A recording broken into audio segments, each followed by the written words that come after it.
I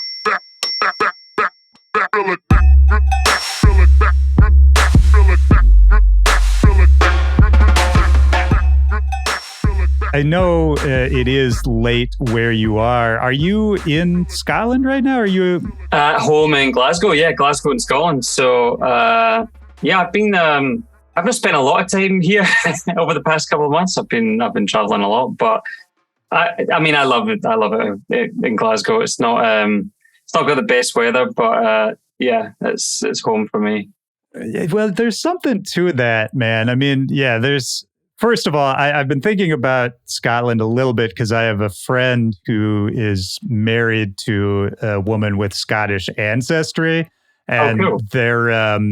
they're trying to figure out if they can get him some kind of like grandfathered into becoming a citizen, basically, so that they can leave America and go live in Scotland because, some people are not super happy about the way this country's going at the moment. No. Yeah. I recommend it. It's I recommend it. It's a good place. How was it for you? I have a lot of questions about Scotland, actually. Let me start it off this way, because I realized I haven't talked to a lot of Scottish DJs and producers on this show. But there are so many amazing Scottish musicians, particularly like electronic musicians, producers, DJs, all of that. And a lot of them, including you, I think, have really interesting, like unique sounds. And whenever that happens, I always wonder if it's like, something in the water, something in the culture. Like you look at, there's you, then there's a whole spectrum, right? It's like from you to someone like Calvin Harris to someone like Sophie or Rusty or Hudson Mohawk, like all extremely unique, like individual sounds. Is there anything to that? Like, do you think growing up in Scotland, the culture, even something as weird as like the weather or the dreariness, like is any of that, do you think any of that plays into the artist? I think all does. Yeah, because you're right. It can't just be a coincidence, right? There's loads of really, really talented people. Some of whom I've lucky enough to become kind of friendly enough with and even work with. And some of whom are just kind of grown to such great heights that kind of even beyond my spectrum of contact. But I think so. I think so the way I look at it is Scotland's a really interesting place because it's a big enough place with like lots going on, particularly kind of, so I'm in Glasgow and then you've got Edinburgh, Dundee. I studied actually in Aberdeen, which is a city up north. It's big enough that it feels like there's a lot going on, right? Like, and the example I use is in Glasgow. It's like, I think there's maybe like 1.5, maybe we're up at just over 2 million people in Glasgow, something like that. So it's like big enough that it feels like a city. There's lots going on, like really rich in culture and art, music, history, all that kind of thing. But it's a small enough place that it feels like a small community. I don't know if that makes an awful lot of sense, but it's kind of this. It's kind of small enough that it doesn't just feel like this kind of vast chasm of people and so much going on, that like London or somewhere like that, or New It's small enough that it feels like I say, kind of it's got a real kind of community vibe to it. So I think that maybe plays into it in the sense that there's not any real powerful, strong scene in any particular genre or movement or anything like that, but there's like lots of little micro scenes and that people get really, really attached to and really passionate about. So basically, and let's just talk about electronic music. There's in any kind of genre in that there's going to be like a real core fan base there, and people have always really celebrated the electronic music in Scotland and I think particularly in Glasgow as well. So if you growing up and if you were into any kind of type of music, you'd be able to really find your people really pretty quickly, I think, and become part of a real small networking community of people and I think that might answer some of those questions that you were asking, that you can just be a part of anything that you really want really quickly, as opposed to maybe, I don't know. I actually grew up on an island on the west coast of Scotland, so on a much more different scale, on a much smaller scale to the likes of Glasgow. But growing up, if you were kind of into electronic music, like I was in my teenage years, it wasn't difficult to find out who else was doing what you were doing, and form a kind of network and community and really kind of thrive within that. And then you can start expanding in that and understand things on a more international level. Whereas maybe in a big city, you would maybe get a bit lost in that, because there's lots of big scenes that you might not really feel a part of, or you might not really feel welcome in. So yeah, I think Scotland's quite a special place in that regard, I think. Yeah, it's really interesting to hear you say all that, man, because maybe there's something to that sort of that middle size. It's like there's enough culture to be inspired pretty easily, but maybe it's small enough where the rules and the hierarchy are a little less oppressive than, say a London or a New York, that sort of thing, where it really feels like you gotta pay your dues and work your way up and that sort of thing. And yeah, it's interesting to think about that idea that, yeah, if you can sort of find the smaller communities, sometimes that's almost a better way to grow, right? Because we're always, I think people starting off, you're fed this idea that's like, oh, if you want to make it, you got to go move to LA or move to London. And I like what you're saying, because I think so often it's actually the opposite is true. Yeah, absolutely. And it's interesting, because when I first started out, it was exactly as I said. I found my network of people I kind of just through, I would know a friend who was like, oh, he also likes house music. And that was just that. So I kind of formed like a little network of people that were doing what I was doing. Which was really important, and as is really important in anything that you're doing that you're just starting out in, because it's nice to have that support. It's nice to have like that kind of just assurance as well that that there's people around you that are kind of just trying to get by, doing the same things that you're doing, and I found that really helpful early on. Just having friends that knew what I was talking about or had the same enthusiasm as the things that I was excited about. And that was really important to me. And that was really easy to come by, because particularly that kind of was the tail end whilst I was at university. So it was really easy to, because again, it's not a massive university up in Aberdeen. It's not a big city by any stretch of the imagination. So it was quite easy to find the guys that were doing what I was doing. So that was really quite important to me early on. And thinking about what you were saying earlier, like really anything goes. So like I never felt like I had to create a certain sound to get in with certain labels or to play certain parties, because those things didn't really exist in that small space. So it was just, here's some sounds I'm experimenting with, here's some music I'm listening to, and I'm trying to apply that to what I'm doing. And I'll send it to my like really small network of friends that I'd kind of formed.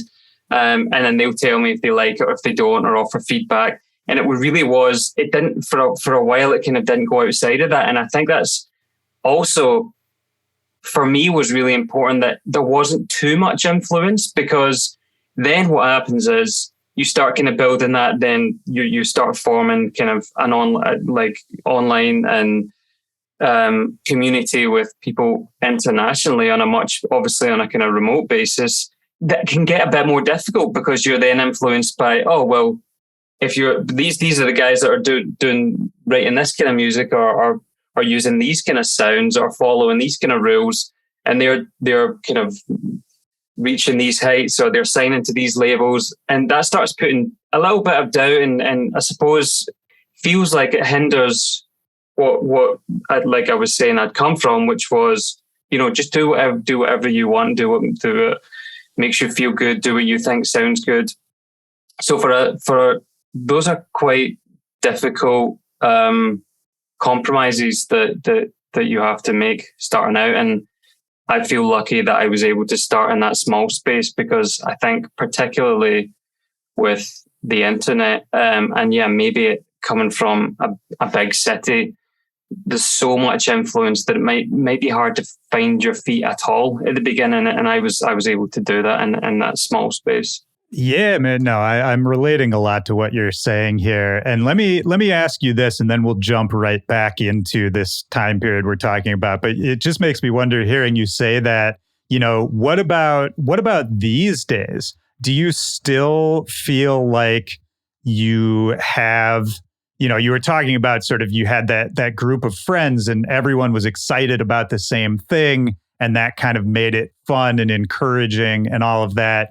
And it makes me wonder these days, I mean, obviously, we're all part of a community of DJs and producers, and you have many peers and you work with lots of people, that sort of thing. But I think when it becomes, professional, and when it becomes about the work and everything you're doing, everyone's busy and everyone wants everything they're doing to sort of have a focused purpose, which makes sense, and I get it. But are you still able to find that same sense of kind of excitement about it, that same sense of like exploration, the boundaryless kind of thing these days?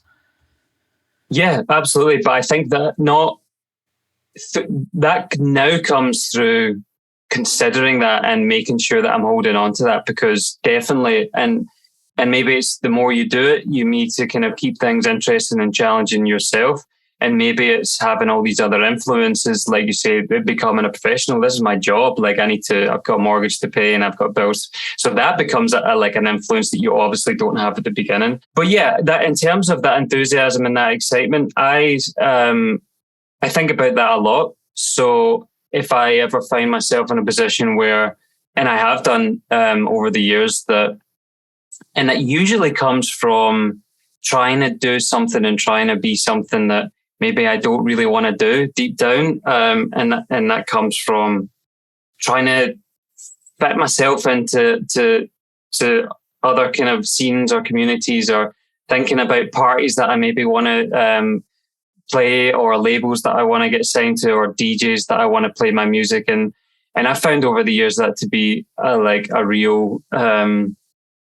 I found that to really hold me back creatively, and when I find myself in those situations, that's when I start becoming a little less excited, a little bit enthused, and maybe think, wait a minute, what was it that got me so excited about this in the first place? And it was the idea that there were no rules, there were no boundaries. I could just be in a studio, and whether it be by myself or with someone else, and just create what was ever up here. And it was kind of this whole kind of brain to music experience without anything in the middle was what I was super excited about. And actually, that community and those people that I used to send my ideas to, those are still the same people I do that with. And it's obviously grown a little over time, and I've come across other artists and peers that I really respect their opinions. So it's still really important to have that, because I've also gone through periods, and I'm sure it's not a coincidence that it's also been on those periods when I'm less excited about the music myself. But I've gone through periods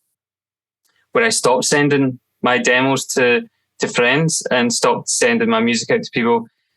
And it made me think, well, if I'm not excited enough to share this with anyone else, it's probably because I'm not that excited about it myself, which is probably means that I should think about maybe changing direction or doing something a little bit differently, or like I said, challenging myself a bit. So yeah, that's a constant conversation I'm having with myself, and I don't doubt every artist probably goes through that as well, where they have peaks and troughs when it comes to stuff they're really excited about, and then maybe working on stuff. And like I mentioned a minute ago, it can be a little bit of a compromise. I would love to just every day just do whatever I wanted, but yeah, there's obviously parts of the job that you do things you kind of have to do in some senses, whether it even just be the boring stuff like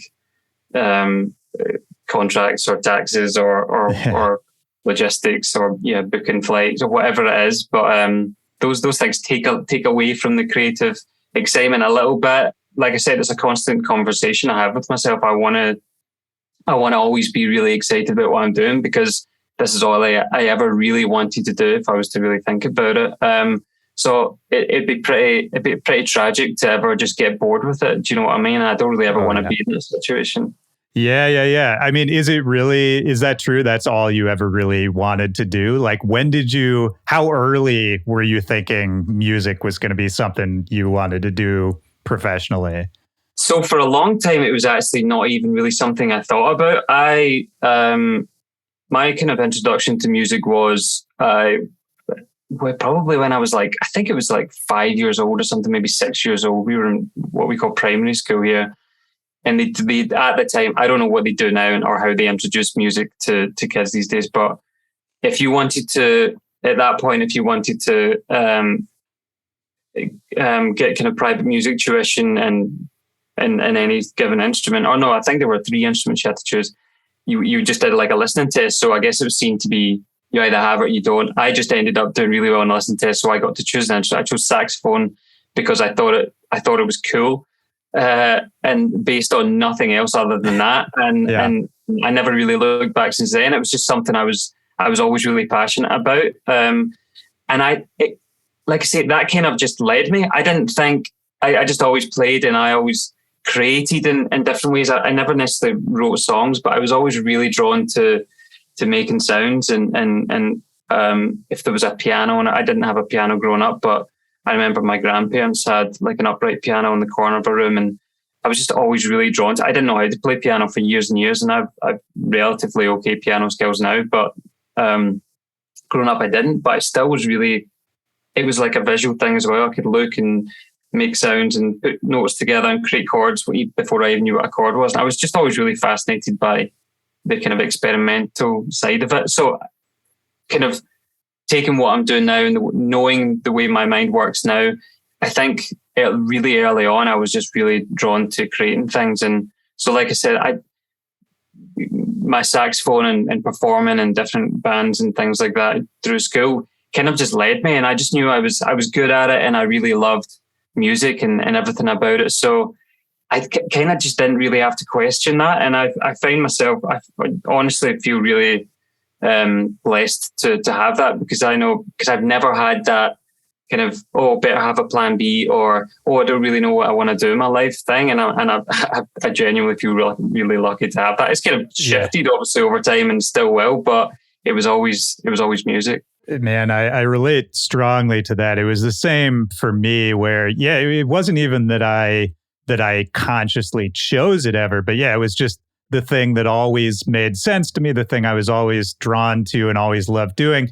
And I don't know if this was the same for you, but then I went through school and I was a pretty good student. I did well in most subjects, honestly, but I didn't want to do it. It was I just knew there was never a question. I was like, I want to do this one thing and I don't want to do any of these other things. I could, if I really want, I could do a career in some other field, probably work hard and do okay. But it was just never a question. And you're right that I do feel very lucky, because I'm sure you've met people too. You'll meet people who, in the middle of their life, they're still not totally sure about the path. And I'm like, honestly, God, that must be hard. I think it's probably more common than it's not to just not really, because I guess early on if it's your thing or not, right? So if you were it's not the kind of job that you go, well, let's just give that a go. You're either in it or you're not. So I guess that's maybe why it's much more clear cut. Well, because there's also if you're choosing to do it, you're choosing to a path that has a high failure rate, So it's it's not like there's a clear path where you're like, well, I like it well enough, and I'll just sort of climb the ranks and eventually be the CEO of music, or whatever it is. That doesn't really exist for this kind of thing.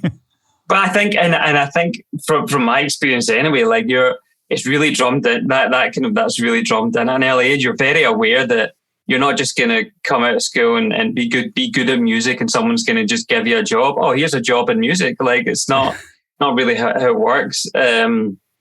So yeah, you're right. It is a conscious decision. You do know that this might not work out, or but honestly, from what I can think and remember, I didn't even really care about all that. It was just, and maybe it was just kind of some sort of blind ignorance or arrogance. I don't know, or maybe a combination of the two. But I didn't really doubt myself either, and I feel quite lucky to have to be that ignorant or arrogant as well. So kind of, because I think that can really hold you back as well. That doubt, and like I said, you are aware of that really early on when you kind of make that decision to say, right, this is going to be my career going forward. This is what I'm going to do. So. And if there was too much self-doubt, or maybe even any self-doubt, you would fear from that. Yeah, for sure. And I mean, was there to kind of take the first steps, I think. Yeah, absolutely. Was there any musical background in your family? Did your parents play instruments? Was there music in the house? Like, was there a precedent for what you were doing? Yes, I know. So, like, no, in the sense that we there was not anyone that I could consider in my family tree that really had any sort of career in music or anything like that. But just really, like, my whole family are musical fans. Like, everyone's always really loved music. So my parents didn't play music. My dad, I know, is a really good musical ear. He was never trained or anything like that, but he just kind of chatting to him about music. And I always think, oh, do you know what? I think you could have been really good music if you were given that opportunity, I guess. So I found that interesting. Because I felt like he kind of had this a natural ear for it. My mum. What did he do, out of curiosity? So just he ended up going into HR and kind of more on the business side of things. So totally different. But yeah, he's always played music and still plays a lot of music. And my brothers were. I have three brothers, two older brothers. My my kind of brother that's closest in age to me is just a year and a half older than me. So we really kind of firmly grew up together, and he was, as an older brother, like a massive influence on me. He loves music and loved music and always had music on, was always interested in the newest band or the oldest band. It didn't matter. Like, if there was something that he was into, he was playing it. And as a younger brother does, so was I then, because I didn't necessarily like have my own lane. I was just kind of tagging along his lane. So early on, I suppose he was like a really big influence for me musically. And that was great because that was really different, because that was at the same time I was pursuing, I was saxophone. I was playing saxophone and learning probably more on the classical side of things, and playing in school bands and kind of getting into a little bit of jazz and understanding that I really loved rhythm and really loved this kind of free flowing aspect of music. But then, like, on the other side of that, he was like a huge Red Hot Chili Peppers fan, and so by proxy, so was I, and then later the Killers and things, and I loved all that kind of stuff too. So I've been lucky enough to have been exposed to a kind of vast range of influences early on, I guess. So I never. Do you think it's, not to cut you off, but do you think it's also what I'm hearing from everything you're saying is maybe you were sort of, not that anyone was telling you this, but maybe you were picking up on the idea that it's cool to be excited about music. Like, it's cool to be a fan. It's cool to like really dive in. And, because that's such a DJ brain kind of thing, is like, to really dig into music, to really figure out the roots of it, the samples, the history, the structures, all that. And not that this is anything, that was being taught to you, but I feel like if you just have a bunch of people who are, just very passionate about liking music, about enjoying it, taking it seriously, I feel like that's got to rub off too. Without a doubt, yeah. And seeing, So yeah, I had that, but weirdly, and I think I was probably, looking back, I was probably a relatively impressionable kid. So, and the perfect example of that is what my brother's favorite bands was, and what the music he was into was the music that I was into. I didn't really ever have my own lane. Well, I did, but it's funny. I was talking to my other half about this the other day, and I was saying all of the music I loved personally always felt like a bit of a guilty pleasure. I didn't really ever feel like, so funnily enough, electronic music really early on. So, and when I was kind of maybe like 13, 14, the kids that were into that kind of music, which was now looking back kind of super kind of heavy where I came from, which was the little islands. The electronic music that the kids were listening to in my school was like super heavy trance and kind of hard dance stuff. And there was a real divide in terms of who thought that was cool and who thought that wasn't. Right. So, and I didn't really sit anyway. Well, I loved a lot of it, but I didn't even really feel like I could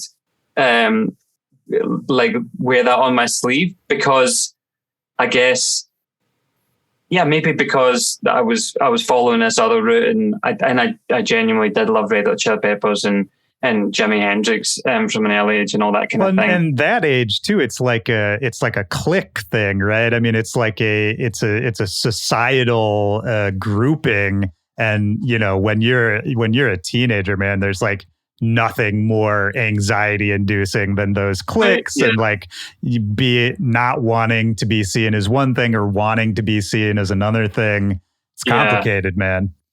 Yeah, well, and funnily enough, that kind of ties in with what we started talking about, I think, because that's on a much bigger scale. Like that's the way it is now in a lot of music, and I hate seeing that, and I love seeing people passionate about things, but I hate the idea that of kids that don't feel like, or they feel like it's not cool to listen to music and a certain kind of music, and that's.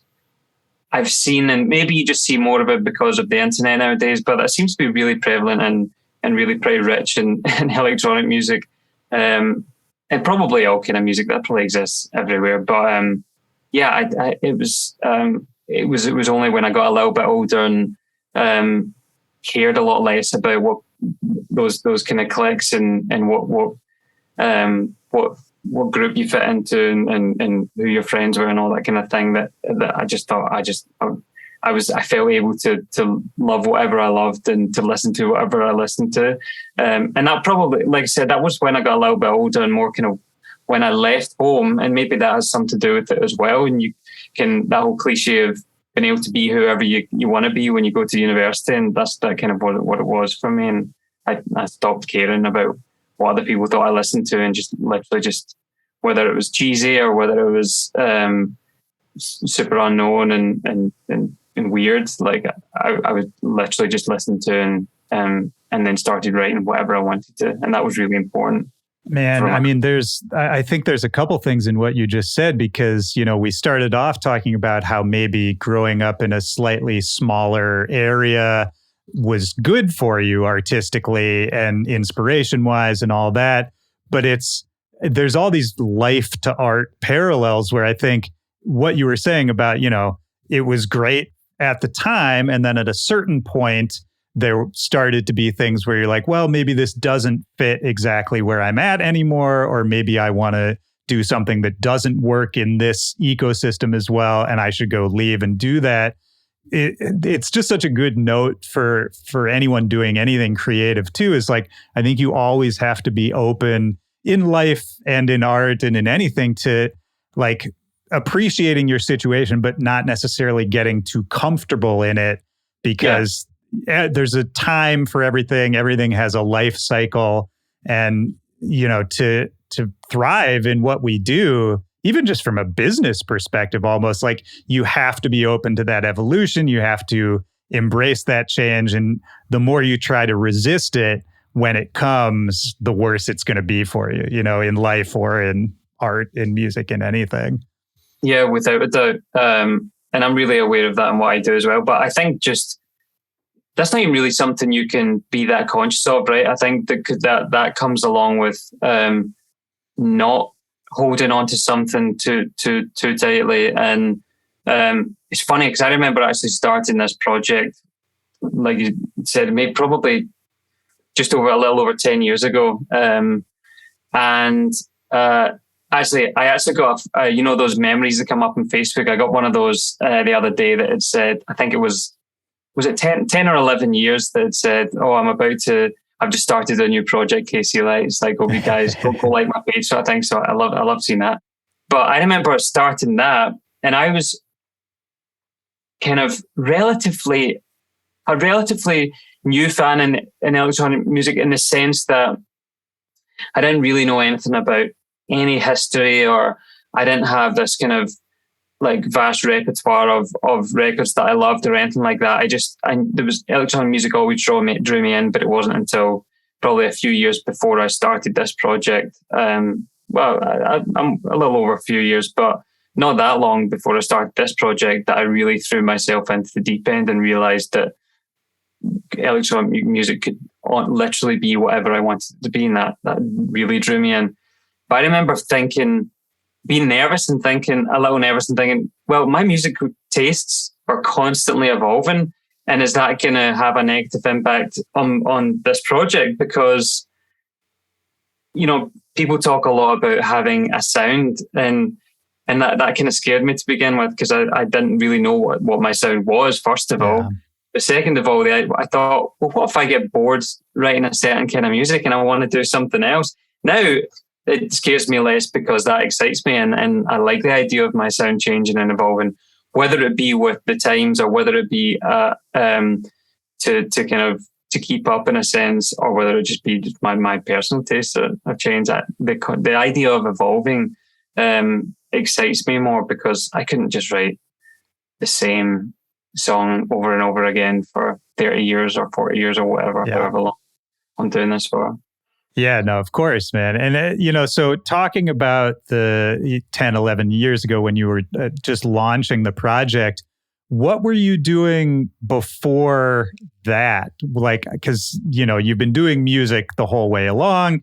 You were playing a few different instruments, saxophone primarily. Were you doing bands? Were you like a studio guy? What were you doing before Casey Lights?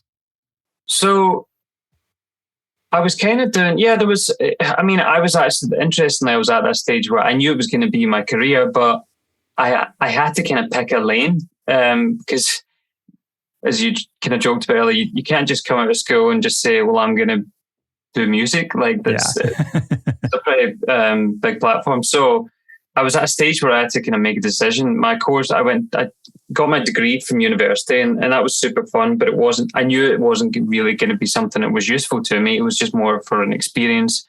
And it wasn't really, electronic music played such a small part of that. So it wasn't even really this kind of the experience I had and the things I learned was obviously kind of makes up everything that I'm doing now. And that kind of goes without saying, but it wasn't really anything that was actually really useful to me at the time in terms of, okay, I can apply this in this field that I maybe wanted to do. So a lot of my friends that I went to, that I studied with, went into education, and a lot of those are music teachers now, which was cool, but it was never really going to be my thing. I played in a couple of smaller jazz bands and the kind of concert bands, and I loved performing as a soloist as well, and won a couple of the awards at university for that, which enabled me to do a few shows as a solo performer, which I really, really loved. So I knew I loved being on stage. I knew I loved performing. But I also had started dabbling a little bit in electronic production just on my own and learning my own while I was at university. So I kind of started trying to piece all those things together and figuring out where I was going to go. And I moved back home for 2 years after I finished university, and just made the decision to just thought, I'll just go for it. I'll just start writing some dance music and see where that takes me. And it started off just by doing kind of bootleg stuff, finding some parts online for pop songs basically, and doing some remixes. And I think I entered a couple of remix competitions with some really terrible remixes, so of course didn't win. And just going through that whole process, and really it's just built from there. It's genuinely been like really small building blocks and a relatively steady trajectory from there to here, which it's been pretty cool. Yeah, man, I think that's the best way it can go. I think, I think so as well. Yeah. Yeah. Like I think people always sort of fetishize like the giant pop or like having the huge hit that just catapults you. But that can go a few different ways, you know. That's like, it's not necessarily what you want to aspire to. No, well, it obviously is. yeah. You're starting out, right? So that is exactly that epitomizes what you're aspiring to. You want to you visualize yourself on the biggest stage and with all these screaming fans, and that's it. But looking back, and maybe I'm just better because that never happened to me. I didn't ever like I was never an overnight success, so to speak, or any of that. But I'm genuinely grateful. I feel genuinely grateful that that it's happened the way that's happened for me, and it's been a steady progression, and thankfully still feels like things are building and growing and going in that direction. Because when I see like a younger producer come through and having, you know, maybe this really big hit early on, I honestly like always think, wow, that's awesome for them, and it must be such the best feeling in the world because they have just kind of jumped from year to year, and that must just be so exciting. But knowing a little bit how the industry works, knowing how fickle it is, and knowing how disposable essentially we all are, and how people and knowing the general public's kind of interests and knowing their kind of attention span and all that kind of thing. That's what I was trying to say. Yeah. It's going to be very difficult to hold that, and it's going to be and kind of know their thought processes, and it's going to be, well, how do I do the same again, and how do I recreate this, and how do I keep this heat that I've got, and how do I keep all these interests and all these people that are like at my door and want more and want more, and that must be like a really hard place to be in, because the truth is there's very few people that have actually been able to do that. Whereas, and I imagine there's a lot of self-doubt that comes, that kind of probably at that stage, because I know that I've kind of been through stages like that on a much smaller scale, that I feel like, oh, maybe, you know, if my song was played on the radio a bunch of times, well, I better write another one of those. And that's just not great in the studio. That just doesn't really work for me anyway, creatively. So I feel really confident in myself now, and feel really confident whether it gets something I write gets playlisted in Spotify or gets played in the radio or whatever. I just care about writing good music and writing music that I really personally care about, and that for me was the biggest revelation in terms of going forward and as an aspect of your career, because ultimately it wouldn't exist without music. And for me, writing the best music and the music that I'm most excited about is really what's kept things going for me. Man, yeah, I mean, you're right on with all of that, and it makes me wonder, you know, when you did start KC Lights, and you know, I'm thinking about like a song like Sweet Step, which I think was one of the early ones I heard from you. Yeah. And like around that era, or maybe even before, when you were talking about sort of dabbling in production and teaching yourself how to do it, was there anyone in particular, artists you were looking to that you found really exciting, like people who made you want to get more into that side of things? Yeah, so I remember probably one of the first electronic albums that I listened to start to finish, because again, I was lucky enough to kind of be doing that at a time where streaming hadn't really kicked off at all. So it was still when I was listening to music, and I still try and do it now, it was like you would buy an album and you would kind of listen to it start to finish, and I really kind of missed that format in a sense. But at the time, it was first one was Boys Noize. I think the album was just called "And Down," or that was one of the records on it. One of the songs. Right. I think that's what it was called. The album was called, or was it called "Oi Oi Oi"? That's what it was called. Actually, the album. Anyway, I listened to that start and finish, and I hadn't ever heard. Like I said, I was kind of newly exploring. This was maybe like 18 years old or something, 17, 18 years old, and I was kind of getting my teeth into different sounds of electronic music and starting to understand the various genres and things of it. And I remember buying that album because I think I just listened to like a couple of the previews on iTunes because I was desperate for new music because it was also new to me. And thought, oh, that's interesting. Listened to the whole album start to finish numerous times and couldn't stop. I was just so blown away by it, all the sounds, and I think just the thought, because I had no idea how he made it. I couldn't even begin to imagine Right. this was made, and that just like really like piqued my intrigue, and I was just so drawn into that. And from there, I then discovered Justice, which still one of my favorite artists. And that album, The Cross, again was a bit of what I was kind of experiencing with Boys Noize, but there was more of a kind of song format to it, and some really cool kind of actual live sounds, like some of the basses were sampled and all that kind of thing. And yeah, Deadmau5 was a big influence early on, and again because it was really musical and it was really considered music, and again, no one else was that he was creating a sound that no one else was doing before that. So those artists probably, and also the Prodigy as well. Again, there was just an energy and excitement to that. So it was that kind of music that was really so full of excitement and energy. That's what it was that really drew me in, I think, to begin with.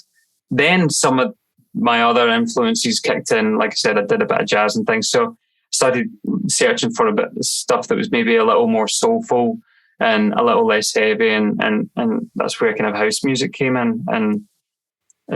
So my sound evolved over time, and that kind of Sweet Step song, and that was actually an EP. I think there were 4 tracks on that.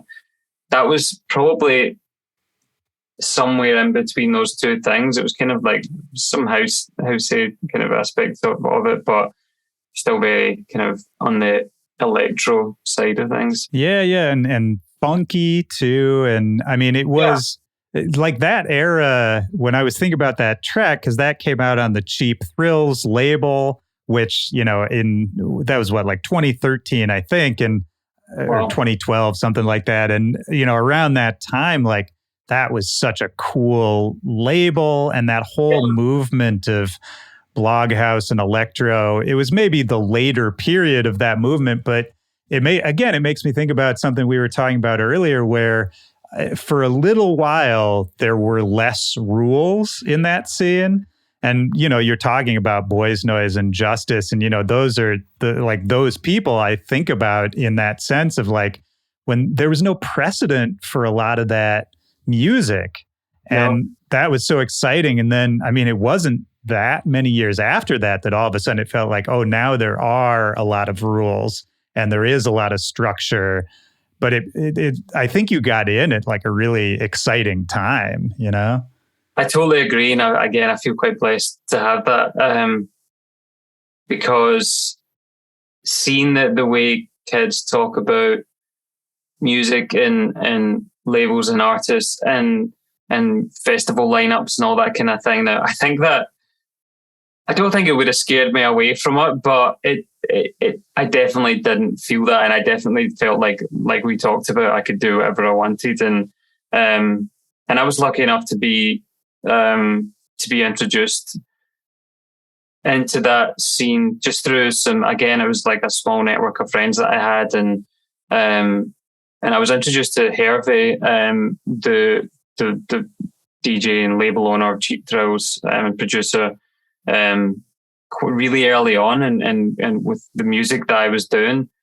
And so occasionally I'll go back and I'll try and find some of those old demos that never came out, and it's so funny because it's so shit, but I still love listening to it because I can still almost place myself in that moment. But yeah, I was lucky enough to be introduced to him, and he kind of, I guess, saw something in what I was doing, and we formed a pretty close friendship, and he actually managed me for a good 3 or 4 years. And so that's a lot of my music was coming out on the label. And oh, that's interesting. Did you, being managed by another artist, and particularly a guy like him who I'd put him in that same category of these like sort of boundaryless productions, super forward thinking. If you think back to those years, like early on, I'm sure you learned a lot from him, but are there any little like nuggets that, something he said to you or something you saw him do that you took with you that you found particularly valuable? I mean, I'm sure there are. Like, off the top of my head, I can't think of anything like a cool quote or anything that would be cool to take away from that. But he was really, really, really influential early on because although I had this kind of boundaryless like attitude to writing music, that can be quite hard to kind of pave any sort of way with that in mind without having any sort of direction. And that was one thing I didn't have. There was no direction. I was just writing stuff, and he would kind of really help put it together and think, oh, well, cool, this could be an EP and this then might be a sound. But that kind of then formed into, because he was like a really well and revered and well respected producer, and still is obviously at that time. And the label was doing really cool things and had already released some really awesome music at that time. So he was able to kind of say, I would send him demos and he would kind of say, well, that's cool. And I think he kind of saw I started becoming a lot more influenced in some old house and techno music.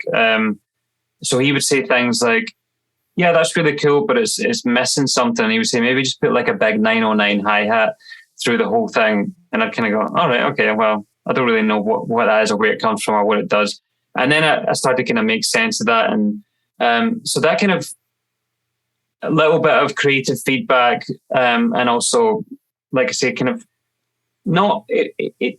there was no kind of pigeonholing, or he wouldn't try and change my sound or anything, but just a little bit of direction musically, like I think really helped me, because then I could start to kind of, I suppose, build a bit of a fan base, because it's all well and good just having this kind of free, anything goes attitude when it comes to writing music. But in terms of really building something and building like an artist profile, I think there needs to be a little consistency at least. So he really helped me with that. And just probably he was the first person that really kind of gave me any sort of understanding to the industry. Like before that, it was just music to me. That I didn't know of anything of an industry really. It was just music and me kind of figuring out things, watching YouTube tutorials, things on how to write music. But he kind of introduced me to a lot of my kind of early experiences of an industry and how labels worked and what an A&Rs do and all these little things. So it's nice to have. It was really I'll always look really fondly in that time, because with the absence of someone like him early on, you could probably feel a bit lost and overwhelmed with all. Was it around that time too, like, you put out the Sweet Step EP, and I think pretty well received, right? And was it around that time that you started traveling a bit for music as well? No, that actually happened I say much later, probably a few years later, because as I said, starting the project from absolutely nothing, and just still experimenting with, I'm still experimenting with my sound. I don't think that ever stops. But at that time in particular, I didn't really know what direction I was going to go in until. And honestly, genuinely, the concept of DJing in any capacity had never even occurred to me at that stage. It was genuinely just about writing music. Any sort of performance side of that hadn't even really entered my sphere of thought. So that came kind of just because it came to me. Luckily, I didn't really ever. I say luckily. I think looking back, I think I could have done myself some favors by pushing myself out there and maybe just DJing in some local clubs or bars, and I never really did that. So my experiences of DJing was really getting thrown in the deep end, and that actually came from one of the records in particular, actually on Cheap Thrills. It was kind of the first one that gained a little traction. That was No No No. Yeah. Annie Mac on radio, who was on Radio 1 Friday nights at the time, I think played it like 7 weeks in a row or something crazy like that. And she kind of always like really bigged it up, and so I kind of owe a lot to her at the early in the early stages as well. And it was the first time I really started experiencing some real DJ support. So some really cool DJs. I remember Sonny Federa, seeing videos of him playing it, and then videos of MK started popping up all over the place. He was kind of, it was a staple in his sets, and he actually DM'd me on Twitter at the time and said, love this, been playing in my set, something along those lines. Would love to hear more. So of course I was like, oh, amazing. So here's some more. He loved some more of those. And that kind of, there was a bit of back and forth chat between him and I. And actually, pretty much my first ever DJ gig was actually supporting him in Paris, which was it's just wild thinking back to that, to be honest, because I mean, I must have been so nervous. I would have been so nervous because I'd never played in front. I had like a kind of a really simple setup at home that I'd been, because I started thinking, okay, well, where's this going, sort of thing. So I think I probably started just practicing a bit on the decks. But yeah, that was the first time I'd ever played in front of people. So it was a big deal. How'd it go? It thankfully there were no disasters, because there could have been. It's funny because I still remember, I'm saying I was nervous. I still remember the most nerve-wracking part was the changeover. So I think he played and then I played after him, and it was like a late club. So I think I probably went on at 3 or 4 a.m. or something. And they were a great crowd, thankfully. So it's not like I came on and the crowd cleared. I kind of knew what I wanted to play. I probably knew exactly what I wanted to play. I used to, occasionally I would actually write down on a piece of paper, like the tracks that I was going to play. I kind of was even organising playlists. And like I literally wrote down a piece of paper, this is what I'm going to play first, this is what I'm going to I knew that I wanted to play a lot of my music. So that's always been like a staple in my sets, even at that stage. But I remember there were a couple of times that set that still kind of like still gives me a bit of that feeling thing about, like, I remember getting to the end of one song and still kind of, I was thinking about playing something, but I wasn't sure, or I couldn't find it or something like that, and getting to like the last 8 bars where it was basically just a kick drum, and then realizing I had to quickly loop it, and then thinking, oh my God, what if the music had just stopped? Like that would have been the worst thing ever. So yeah, I can remember a couple of occasions like that, but ultimately it was all right. Yeah, man, that's trial by fire, man. That's fun. That's Was it the kind of thing, did you take to it pretty quickly once you started? Because earlier you were talking about the fact that you knew you liked performing, and you knew you liked, especially like the solo performance and being on stage. Did you kind of rediscover that in DJing? No, not at all. Weirdly, the total opposite. I felt so uncomfortable up there. And I think that's probably because early on, like if I stood up playing, if you gave me a saxophone and said, like, just do a 60 minutes set playing all the pieces you're good at on saxophone, I'd have been a little nervous probably, but I would have thrived in that because I had a lot of self-confidence. I knew I was good at it, and I didn't really doubt that. Whereas when I started DJing, and honestly, it took me a really, really long time to get to a point, and I still kind of have like a little kind of voice in the back of my head sometimes that tells me I'm not good enough, or that I shouldn't be playing certain shows or whatever. But it took me a really long time to get confident, and I think without that confidence, and that kind of that self-doubt feeds in, and it can. I always enjoyed it, but it took me a long time to actually really kind of like really look forward to a show and really kind of get that bug of getting excited about being up there, and coming away and being excited about the set. And I think early on that was just purely because I didn't feel that confident up there, and it took me a while to gain that, I think. Yeah, well, and that makes sense, man, because if you think about how long it took you to get good at saxophone, it's not like after the first year you were a virtuoso, that kind of thing. And exactly. I mean, it's the same thing with DJing, except you started off already on a pretty big stage, right?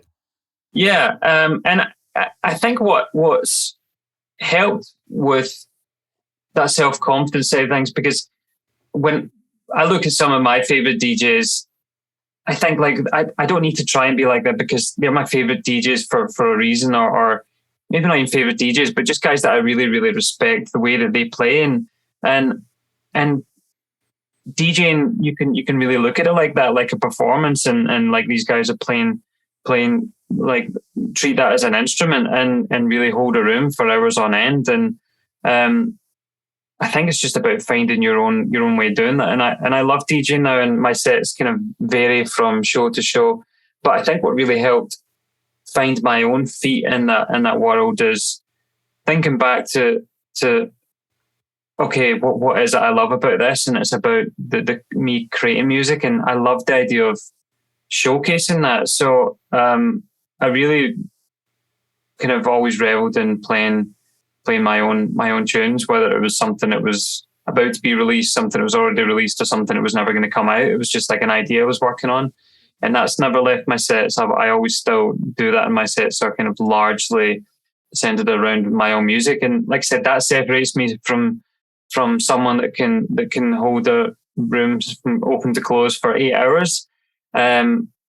Maybe I'll never be that competent in that regard, but yeah, I feel quite comfortable, and I've got my own thing going on now. And I think I love people who come to my shows and hold up with signs on their phone with tracks that are 5 years old of mine, or something new that they just heard on the radio or something like that. Like, I love that. I love that they've come to see me because they want to hear my music. So I'll never be afraid to give them that. I always want my sets to be part of that. And actually, I've started really considering, okay, how can I take that to the next level? And I think it's actually about implementing a bit more of that performance side, and I can see things kind of going in more of a live direction for me as well. Yeah, I was going to ask, have you done any live shows? Like, a quote unquote live set for a DJ? No, which is crazy because honestly, like if I was to like stream, like typically like the first couple hours of a regular day in the studio, for me, it's really just me jamming with stuff I've already created or new ideas. And I mean, I'm having great fun, and I think when usually that happens, that if there were people spectating, that's kind of quite infectious, right? So I think it'd be cool to somehow use that, because that's something I've always done in music. And like I said, from a super early age, before I even knew what I was doing, it was like I was just essentially improvising with different sounds and on a piano or whatever. And I kind of always spend the first couple hours of or at least the first hour of my day when I get into the studio, just doing that and just messing around and improvising. And I think it'd be really cool and I think it would challenge me more and be super fun implementing that into my sets. I'm not entirely sure how I'm going to do that yet, but the more I've been thinking about it for a while, and the more and more I think about it, the more and more that's like an actual real thing is forming, and starting to kind of discuss how feasible that is in terms of touring and things. So it is going to happen. I'm sure about that. I don't exactly know the format yet, but I find that exciting. I'm excited about that. Yeah, man, because there's so many different ways it could go too. I mean, there's, from art, like I'm just thinking about different ways people have done it. There's people like, say, Grizz, a fellow saxophone player, where he's basically like playing super heavy bass music and just jamming over that with the sax. There's somebody like LPGOB, where it becomes more of like a jam session, like a little more improv, a little more free flowing. And then, there's all the way to somebody like I was just talking to my buddy Moon Boots, who's doing like this fully live tour where it's an entire band and they're recreating entire tracks with a live band, so it's fun to think about again, I guess, because again, the possibilities are endless. And then it's kind of up to you to just, figure out what's the most fun way for you. How do you make it your own? I mean, it makes me want to ask you. Oh, sorry, go ahead. No, I was going to say, like, the only other thing that comes into my mind when I'm having those conversations is, it's about fun and like what I could be doing and ultimately making an idea work. But the other part of the conversation is how to make it work. And that's the only other part that comes into is, I don't imagine touring with a full band from Moonboots is easy or necessarily it's not that lucrative in terms of just being a DJ and just touring with yourself with a set of headphones and a USB.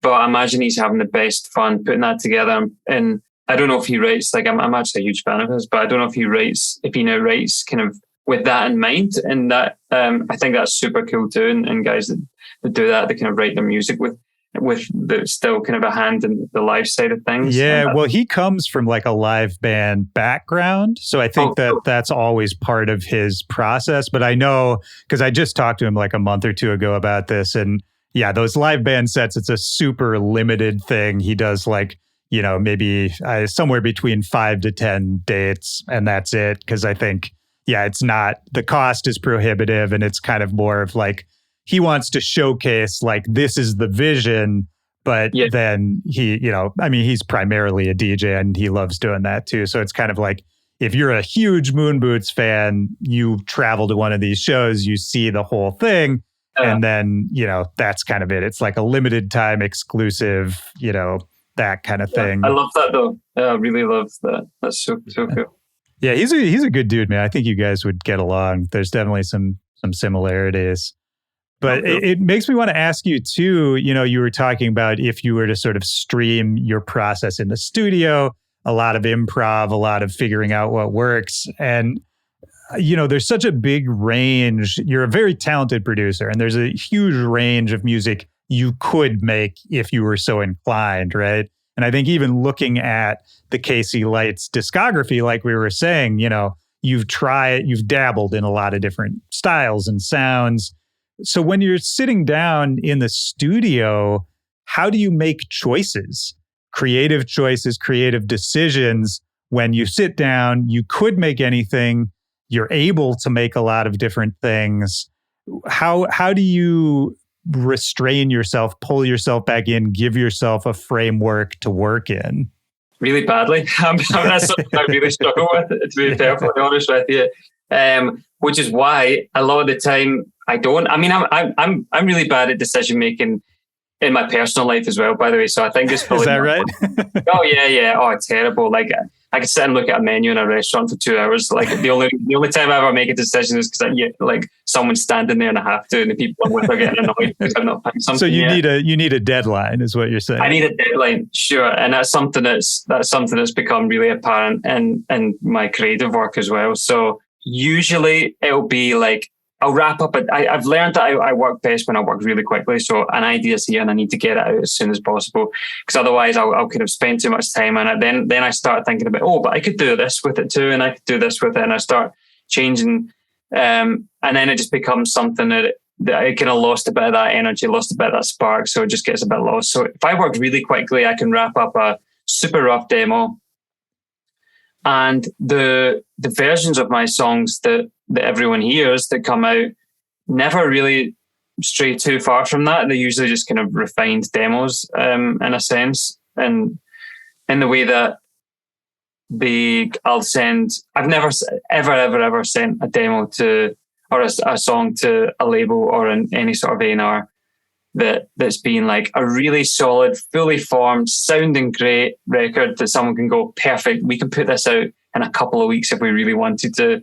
It's always been like really rough ideas, but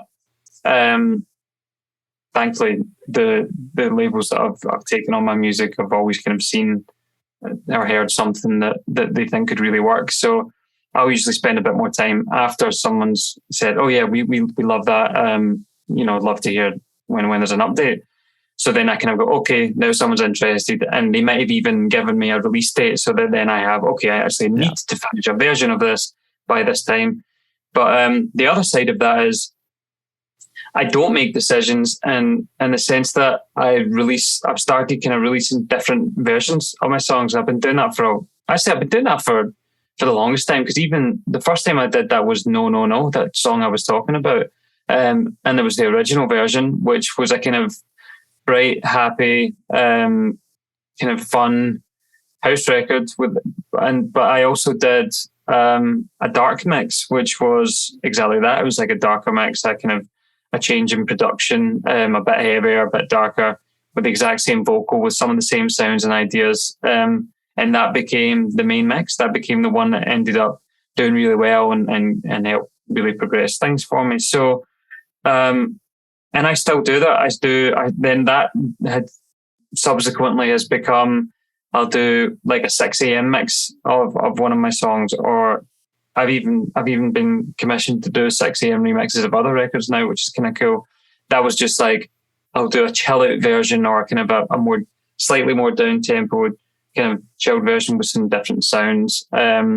Because I can't really make up my mind, and often I like kind of just having different versions and reworking things, because the way I kind of work in the studio is I call myself an ideas guy. I'm not like super pernickety about production, or I can't spend hours listening to kick drums because that just drives me crazy. So Yeah. I'll just like throw ideas down really quickly, and that's why I end up with kind of different versions of stuff. And I've also done a couple of mixes that I just called like a strings mix or strings within mix, I called it. And that's like so different. Like it's not something I would ever play. But again, it's just a really fun way of me to experiment with music and try something a bit different, because they're much more in the kind of the way I kind of look at those mixes. I've only released a couple. I've done a couple more that never came out, but I've only released a couple. And they're kind of more like what I would imagine could feature on like a soundtrack for a particular movie or something like that. And that's just super fun. And yeah, they're not stuff that, you know, a typical Casey Lights fan might be into, because it's really different to the original. But I kind of like that too. I like that there's probably quite a broad range of interests and people that are interested in my music, because I'm sure there are people out there that only are interested in the 6 a.m. stuff, or only interested about the weird strings mixes that I've done, which I think is kind of cool. Yeah. Oh, absolutely. Yeah. I mean, you're getting a wider range of listeners, and, you know, maybe somebody who caught on to one part of what you do then is more open to another part of what you do because they kind of had that entry point. Yeah. And I think that's a smart way to do it. And I think it's evident too in kind of the wide range of people, like other people in the scene you've seen support from too, and who are just into what you do, whether it's people you remix or people who play your tunes. I mean, it's all over the spectrum, right? It's, you know, from, you know, you mentioned like people like MK or Jax Jones, and then, you know, there's on the other end of the spectrum like Skrillex or Marshmello, or, you know, it's wide range that I think that's really rare. Like a lot of people in this scene do not have sort of that broad base of support or enthusiasm. And even with labels too, I think you've worked with a wide array of great labels over the years. Yeah. It kind of makes me wonder, like, for you, do you see yourself as a part of any one scene or style, or, you know, or is it more about kind of the evolution of it is the point that it's going to keep changing and evolving? Yeah, probably the latter, because trying to be a part of a scene or trying to be something is played a part, without a doubt, at least in my mind, of the kind of progression of my career. But it's also something more than anything that's kind of held me back, to be honest, in any way, and fed that kind of that doubt that I was talking about, because all it ends up doing is me working in the studio and trying to write something that I don't really want to write, or trying to write something, more importantly, that's not really me. And I see that a lot, particularly, you know, you might, so these things are the kind of YouTube tutorials are really I couldn't have learned. I work in FL Studio, and I couldn't have learned that without that. But when you see things like, it's usually the header is how to sound like Fisher, or how to sound like Chris Lake, or how to sound like Deadmau5 or something. I used to click on those ones just to make a sound like, so that I could create something that sounded like Deadmau5, and that was really important in terms of understanding sound design and how to kind of understand various VSTs and plugins and synths and stuff.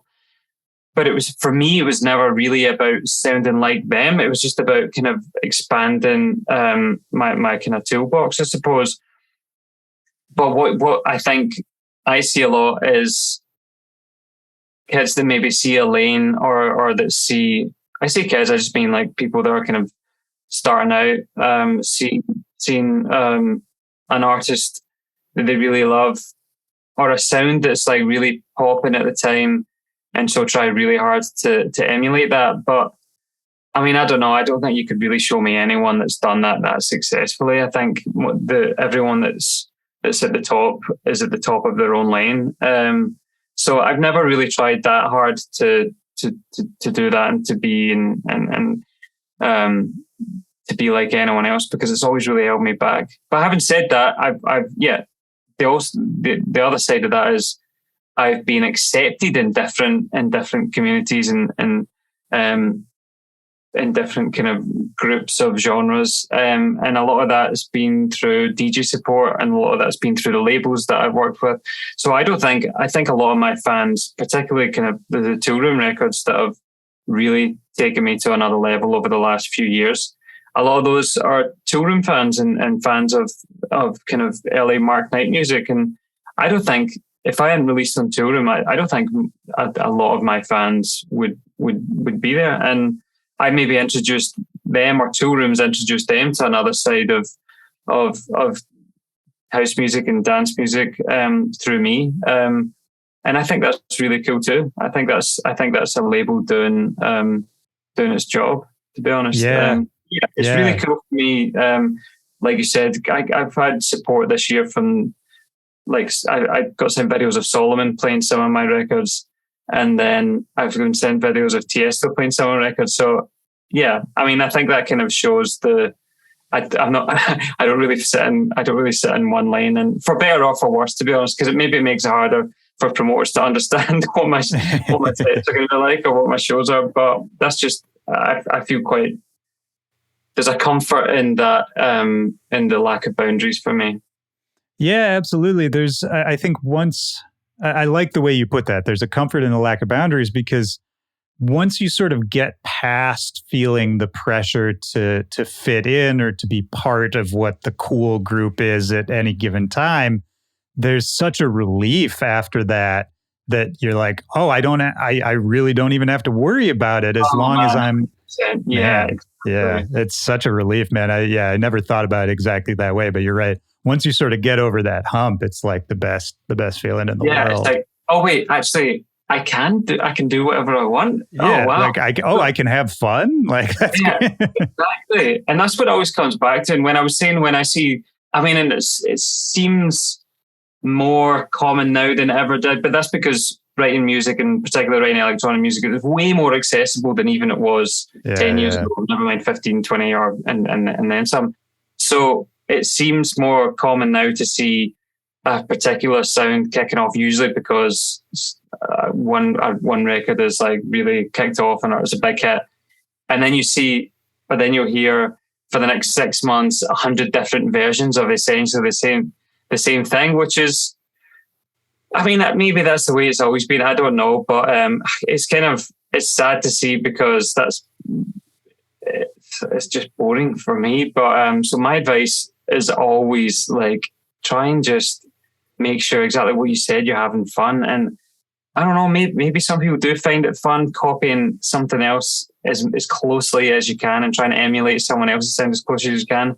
But I don't think they're having as much fun as someone that's just experimenting and just doing whatever they feel is coming to them. Yeah, and I think part of it is just expanding your mind, or you're thinking about it a little bit, because if I think back to when I was just starting off and just learning, there's definitely a strong satisfaction when you're able to make something on the level of the people you look up to and are inspired by. So in that sense, like, copying the sound and being like, you feel like, oh, I did what they did, so maybe I can, it's like, maybe I can belong, maybe I can do this.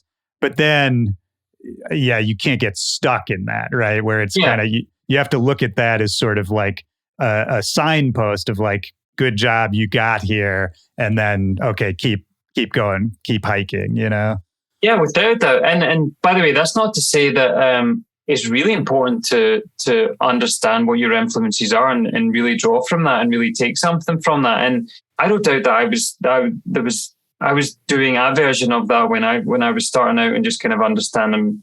Everybody does. Everybody does. Yeah, I was definitely doing a bit of that as well. I think I become actually more. Do you know what it is? I think I become more disheartened when I see an already well-established, like, producer or creator doing that, because it's like, come on, you know what you're doing already. You don't need to be doing that. No, 100%. And by the way, I'm with you on all of this. I feel exactly the same way. But it's just one of those things, man. I think a lot of people, and I'm not talking about anyone in specific, but it's like a lot of people are driven by insecurity or influenced by like insecurity or fear, even if it's unconscious fear, or just that societal thing we were talking about earlier of like, you want to fit in, you want to be part of the club, that kind of thing. And, some people, maybe you're going through a period where you're less inspired and, it's comforting to be like, oh, this is a thing I can kind of grab onto. Yeah. There's all kinds of reasons people do it, but I agree with you. Like, that's never when music is great, like it's never when I have a good time listening to it. Yeah, so that's what it comes back to for me, and it's not the kind of stuff I want to listen to. If I go on New Music Friday and I hear, or they kind of just get promos on a Friday afternoon usually, and I'm going through stuff, it doesn't take me long. Like I can skip through something and just think, oh, okay, I can see what they're trying to do here, but it's just not really for me because I might have liked the original version of what it is they're doing, or the artist that kind of started doing that.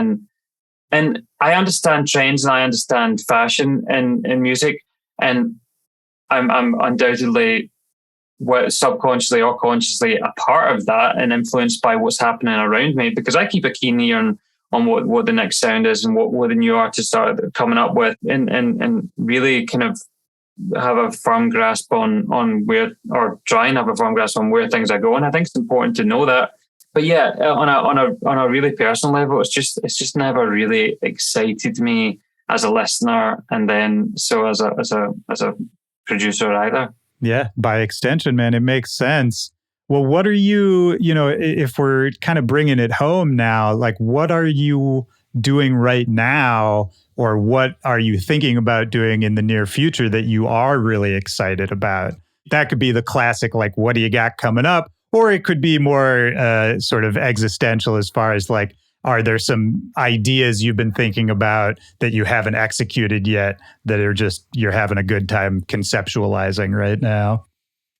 Yeah, I think just now for me, I'm really excited because I'm starting to spread myself a little more, in the sense that like I'm starting to kind of I'm starting to collaborate a lot more.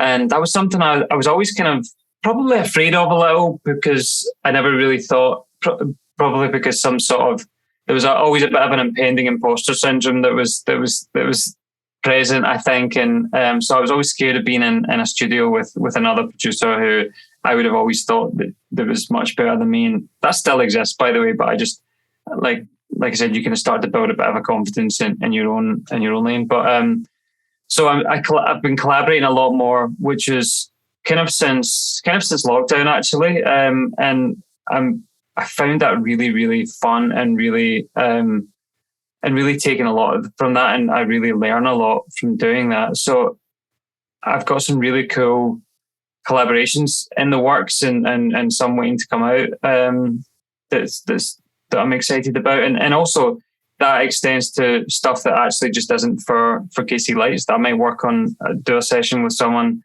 that we then kind of go, actually, do you know what? That's not really for me. Let's try and let's pitch that to some other artist. Or if I work with a singer, I could say, if this is something that you'd be interested in for your own project, cool, because it doesn't quite fit into what I'm doing. So I've started really enjoying that process and just being a bit of a producer and a bit of a kind of writer, as opposed to just focusing 100% on one direction as far as a KC Lights project is concerned.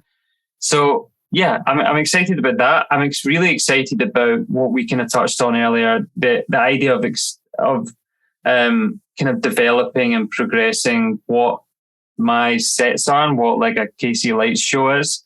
And for me, the direction that's going in is definitely introducing more of a live aspect, more of an improvised kind of loose, spontaneous aspect, and just essentially just having a bit of a jam in amongst, I suppose, kind of playing some records and DJing a bit as well. I love the idea of that, and I'm starting to kind of work a little bit on that. So I don't know when I'll start really doing that, but I think probably kind of towards the end of this year and definitely next year. I'm hoping that'll be kind of be in full flow. So yeah, I'm really excited with those things, and I've got a couple of singles lined up. I've got my next big single, the way I like to look at it, because I always kind of like to release a single kind of the start of summer that I put quite a lot of pressure on because I've done it the last few years and it's always worked out really well. And just because summer's such an important time for dance music, because you've got Ibiza and festivals and all that kind of thing. So I like to have like a really strong one in the mix for all that. And so I've got one coming out, and it's actually a collaboration with Lapsley, who I'm a huge fan of, and thankfully been able to get into a studio with on numerous occasions, and we've written a couple of records together. So that's coming out with her. It's called Better Times, and it's looking like sometime in June, actually. Hopefully, we're hoping for the start of June. Nice for that one. So yeah, super excited about that. Hey, that's great, man. You're busy. And are you just in general right now, you got like a good like work-life balance? Are you feeling like, you know, you got a handle on the pace of everything right now? Yeah, I mean, that comes and goes, right? Same as with anyone. It's been quite good for me in the sense that I've kind of had, you know, really busy periods of touring, and then maybe a month or two that are a bit less busy, or I've carved out a bit of time intentionally so that I can work on music. I think if it was just like full touring mode all year, I think I would really miss being in the studio, because I actually find it really hard, next to impossible, to actually really write good music when I'm touring. And that's something I'm trying to change, but yeah. I feel most productive and creative when I'm really comfortable, and obviously it doesn't really get more comforting than when you're just at home in your own studio. So, but yeah, no, I feel, yeah, that comes and goes, and I go through periods of feeling a bit overwhelmed or feeling a bit anxious, because that also just extends to your personal life, right? Because if you're spending so much time and energy traveling or just at work and just trying to do a million different things, it could be easy to just forget about just regular life stuff that takes up a lot of energy and time as well. So that's always a balance too, and one that can be quite difficult to get right. So yeah, it's a constant balance, like you said, and the older I get, the better I'm getting at that, and that usually involves taking more time for me. And the kind of irony of that is the more time I give to myself, I think the more productive and creative and excited I get about everything else that I'm doing. Because you can just, if you're just going full pelt, blinkers on, 100 miles an hour, you can kind of get a bit lost in all of it, and then not really know where you're going with it. Whereas I like to step back sometimes, take a bit of time for myself, and really be aware of where I want to go with my music and with the project as a whole. Dude, yeah. That's I think that's the key to being able to do this for a long time. It's so easy to lose perspective, especially when things are going well in kind of an ironic sense. Like absolutely, the better it's going, the faster things are moving. It can be easier and easier to lose your perspective on like the whole point of it and who, like, your identity and all of that, man. It's well, it's nice to hear, man. It seems like you got a good perspective on everything you're doing, and all the music is crazy. And I don't know, man, I enjoyed this conversation. Is there anything else you want to get out there? Anything else we didn't talk about? Anything else I should have asked you but didn't?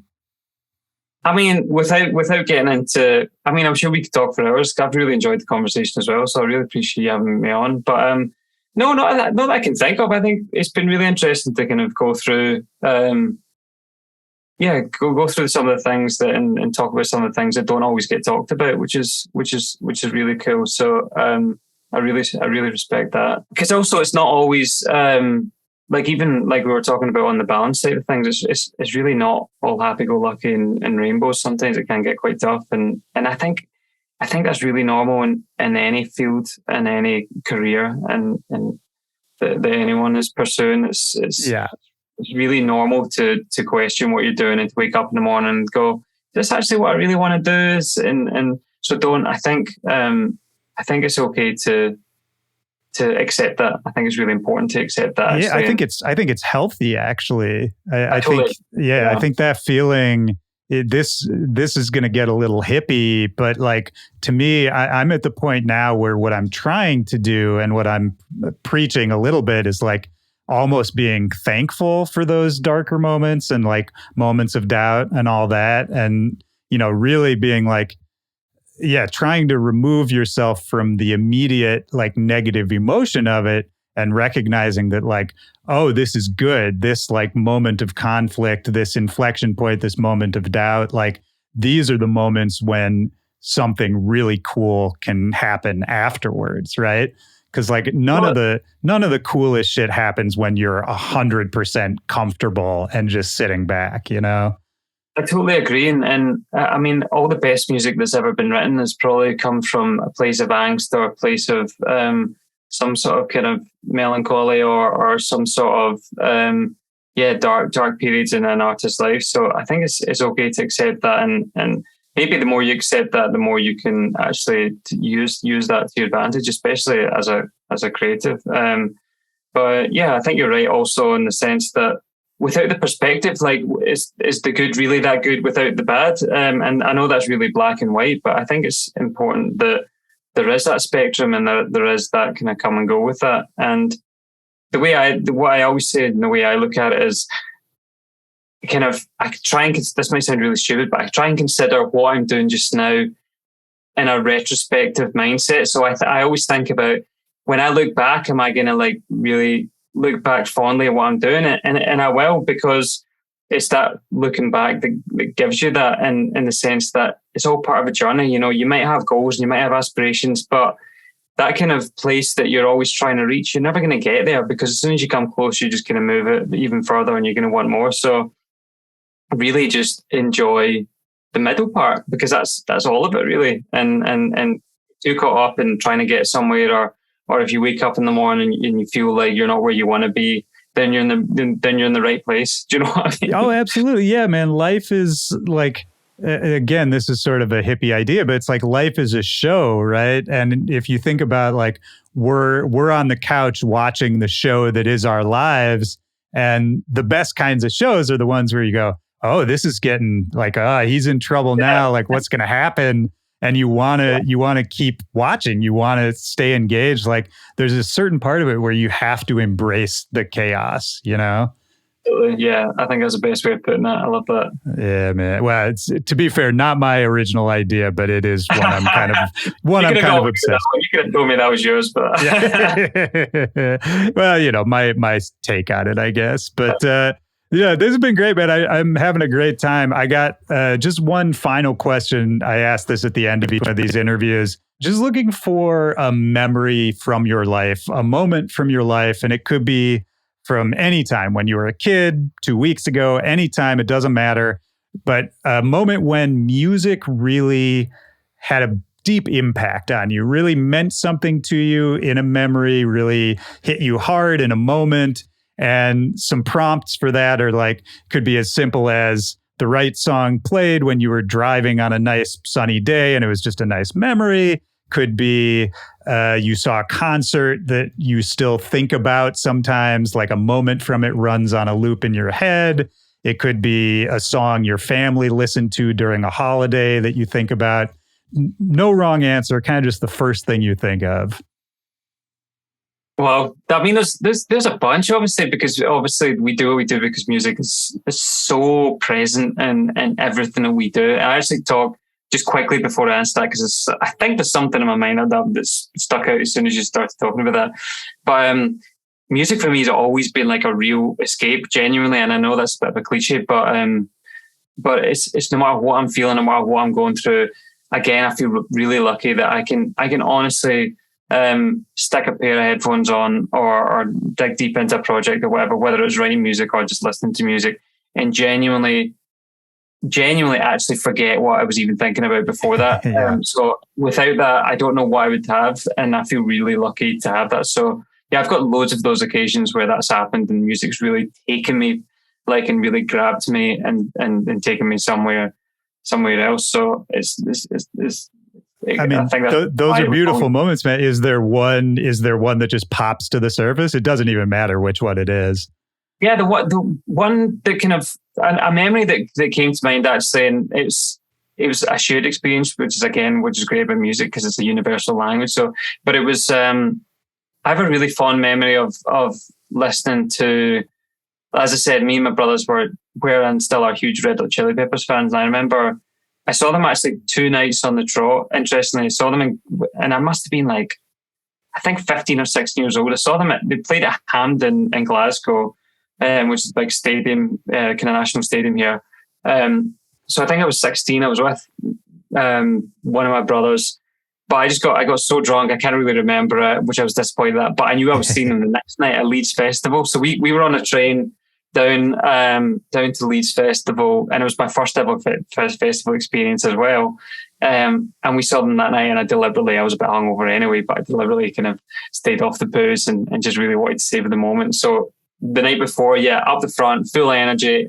It was like a great experience, but it wasn't really about the music. I was just so excited to be there, and I'd have had a good few drinks, like I said, and I was at the second night. That's the memory that I'm talking about, and me and my brother just were kind of sitting up right up the back. We didn't care about being right up the front, and we were just listening to play their songs, and we kind of watched a lot of the live shows so well. So I remember in particular, John Frusciante started playing, kind of jamming with Flea, the bassist. And like literally it was like 7 or 8 minutes before Under the Bridge came in. And my brother and I looked at each other and we said, oh, they're going to play, he's about to play Under the Bridge. And I just felt so connected to the music. And I felt like, in that moment there was maybe 70,000 people there, but it kind of just felt like they were playing to us. And it's just, that's really, really stuck with me all this time. I don't even really know why, but it's just a really fond memory that kind of, like I said, it did exactly what I said. It felt like there were no one there, and it was just the band playing to us. And it takes a real kind of amazing musician to be able to do that, I think. Absolutely, man. Yeah. To make something so massive feel so intimate, and it's those little moments of connection. Yeah. Like that's, I talk about this a lot, but like that's what we're all chasing, right? Like whether we're performing it or watching it, like even as a performer, that's still the feeling I want to feel, Yeah. That's, I love that, man. Have you, I assume you have if you're a big fan, but have you heard John Frusciante's like electronic stuff, all his side project stuff? Yeah, some of it. I mean, I don't love all of it, but I remember listening to, when I first started hearing, he was doing his own albums, but it was like more kind of acoustic stuff, and it was just him singing guitar. I loved all that stuff too. And then he's like a massive into kind of acid electronic stuff. Yeah, it's like fucking crazy breakcore and IDM stuff. It's wild. Yeah, who would have guessed? I love hearing that. I love kind of when an artist follow, like you realize that their whole life isn't just the band, obviously, because like I don't just listen to house music and listen to my own music. So for some reason, it normalizes those people as well. Do you know what I mean? Oh, 100%. Yeah. And it's like, and it makes you think about them in a different way. And it's good, I think, too, for us as fans, as listeners, because then you realize like you might not even like it the same way you like their main thing or what you first knew them for. And I think that's a good way to rewire our brains too, to be like, oh, these are just people. We're all just people making stuff we're excited about. And there's something freeing about that. To me, that makes everything more accessible and everything fun again. Because it's like, oh yeah, we can all just do whatever we want. Exactly. Yeah. It's really nice to feel, like you said, it's really nice to feel connected and it's really relatable to see those things. Feel kind of you're like we're all on the same level at the end of the day. So it's nice to be reminded of that. Yeah, 100%. And that, maybe he's making this music being like, what am I doing? This is weird. Nobody's going to like that. It's like we're all having the same feelings. Yeah. Well, hey, man, I think that's a great note to wrap it up on. This has been great, man. I know it's super late there, so thanks for staying up and chatting. I know. Appreciate you having me on. It's been a really great chat. Enjoyed it. Thanks again, man. I'll talk to you soon. Have a good night. Cheers, man. All right. Peace.